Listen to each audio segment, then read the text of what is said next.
I, 37M, have 3 girls, 8, 10, and 12. Their mother walked out on us for another man when our youngest was around 4.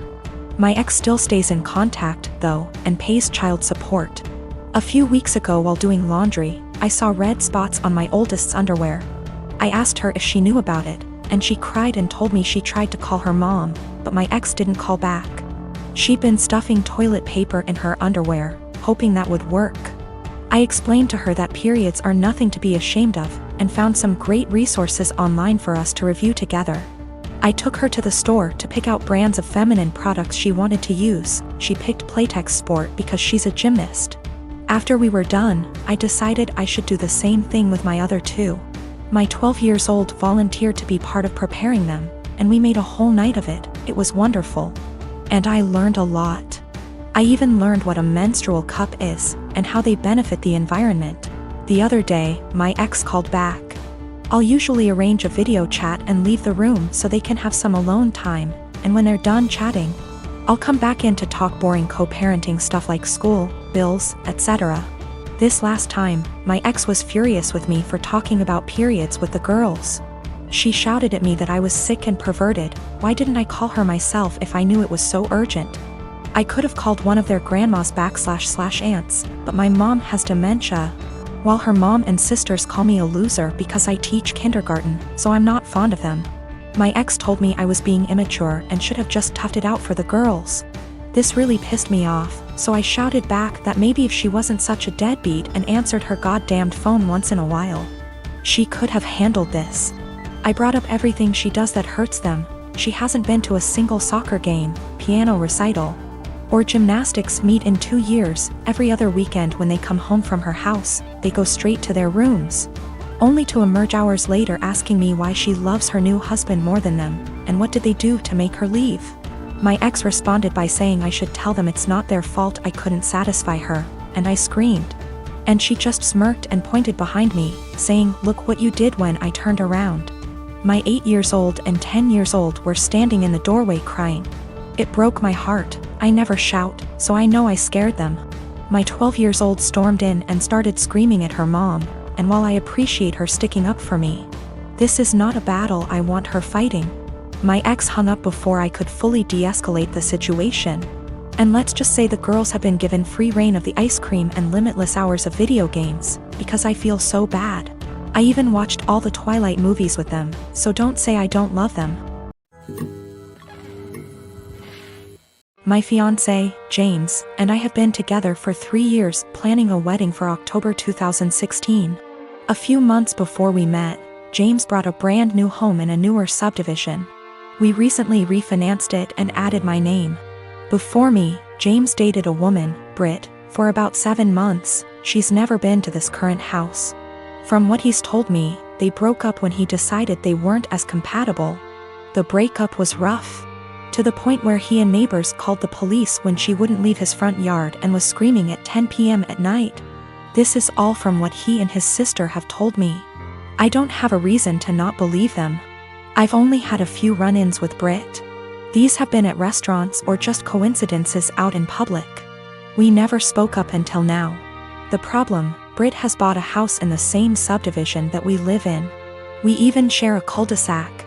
The only reason we found out about this is from a flyer we got welcoming her to the neighborhood. Our subdivision is very community-oriented.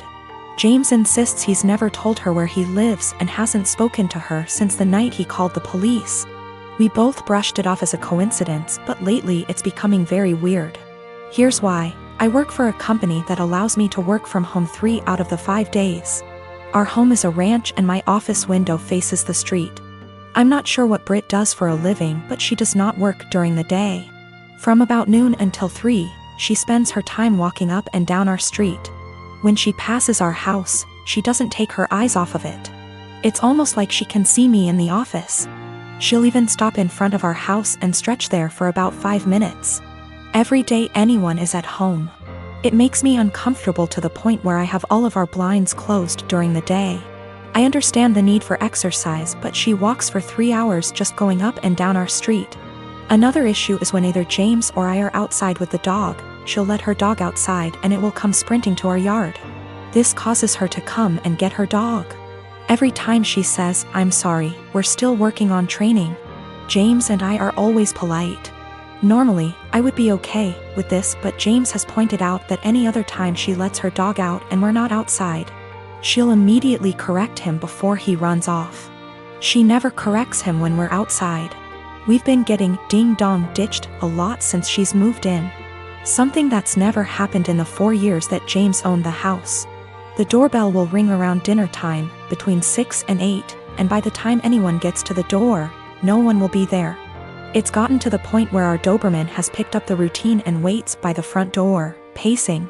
The last issue, which I believe might be illegal, is that our mail seems to go missing for a while and then pop back up. What I mean is, Brit will knock on our door and say that she received our mail and is just returning it. This has never happened with the previous owners in her house. We don't have a new mail carrier either. It seems to happen once a week and she'll always bring it on a Friday night. Based on the date on the envelopes, we can tell she's been holding it all week. This has pushed James over the edge because she had our water bill, which resulted in us being 2 days late on the payment. James is neurotic when it comes to paying bills. Every time I have to convince him not to go over and yell at her because we haven't actually caught her taking it out of our mailbox as much as I try to monitor it. She usually gets 2 days worth of mail because those are the days I'm not working from home, the other days I get it right away. I'm not sure what to do at this point. I don't want to piss her off by confronting her, but how can I get her to stop? She's making us nervous and I feel uncomfortable in my own yard most of the time because I know she is watching. I know this sounds strange, but I'm not sure if I can legally do anything about it. I don't have anything against her, it's just becoming an annoyance. My apartment complex didn't do traditional trick or treating on Halloween. Residents were advised to set out pre-packaged individual candy bags on their patios / front door areas if they wanted to participate, but the traditional knock on door, physically hand strangers candy was not permitted. So, Halloween comes and the kids are all dressed up and each building has a scheduled time where the kids go door to door. I ended up having to work late, so my neighbor offered to walk my kids around with hers at our building's scheduled time. About 45 minutes later my kids came home with a small bucket of candy. 6 little goodie bags each from individual apartments that participated. Everything was fine. And my kids didn't say anything weird had happened. They were just excited to eat candy once they got home. The next day I took my kids to the park directly across from our apartment complex. My neighbor was there with her kids as well. The kids were playing and she took out one of those individual goodie bags with candy in it from her purse and started to loudly rummage in it. She ate several pieces of candy and my daughter eventually noticed. Ran up and asked if she could have a piece and my neighbor responded, "Nope, this is my tax candy. Remember that this was my reward for taking you trick or treating last night." I was a little weirded out by that statement and asked what she meant. She said that since she is the one who had to take the kids out, she took 5 bags from each of my kids as a tax.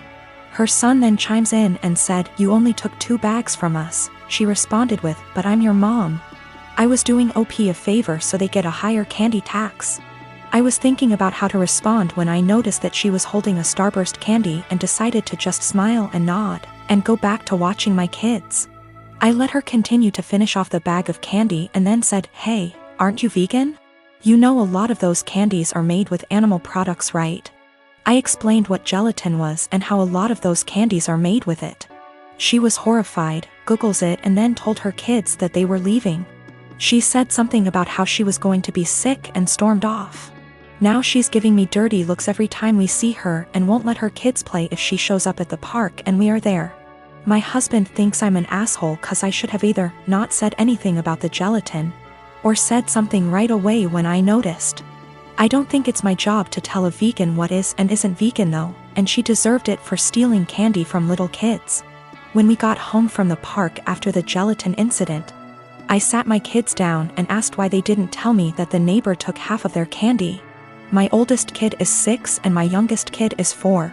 6-year-old explained that as they went door to door during their designated trick-or-treating time, she would have my 4-year-old grab 2 bags instead of 1 from each apartment for the majority of them. She explained it to my kids that they were grabbing extra bags for her to be handed over at the end as taxation. So either freaking way she was directly taking candy from my kids or taking candy from other kids through mine. As for the authenticity of her vegan sim, I may have exaggerated when I said super vegan when I first posted this. She claims to be vegan and is very in people's faces about the benefits, etc. It's 100% about the health side. She brags about veganism curing cancer, diabetes, even some mental health issues. I have never once heard her talk about the benefits for animals. She also sells herbal tea products, customized gym clothing, etc. So she totes a pretty big vegan lifestyle. If that makes sense. Now for the gelatin. She knows what gelatin is, she knows what it's made out of, she knows that there are obvious things that she can't eat. But she had no idea that a lot of candy specifically had gelatin apparently. When I told her that they had gelatin in it, she knew what gelatin was but Googled the candies to see if I was correct.